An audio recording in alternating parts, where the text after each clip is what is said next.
Землячество Мегина Кангалавского района и учащиеся школы номер 20 в Якутске возложили цветы барельефу Героя Советского Союза Федору Попову. Именно в эту дату 15 января 1944 года указом президента Президиума Верховного Совета СССР Федору Кузьмичу посмертно было присвоено звание Героя СССР. Он в одиночку переплавился через Днепр у деревни Глушец, вступил в рукопашную схватку с фашистами в траншеях, захватил вражеский пулемет, открыл огонь и самолично уничтожил 70 врагов.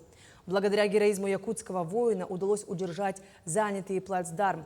О важности почитания подвига предков детям рассказали представители общественности Мегина Кангалавского района.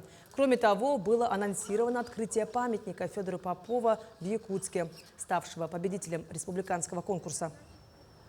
Это монумент выиграл команда. Они сейчас готовятся, делает эскиз сделано. Еще сейчас на данный момент подготовительные работы идут. Памятник будет установлен перекрестка Дзержинского и Федора Попова. Нынче там стоит сквер Федора Кузьмича Попова.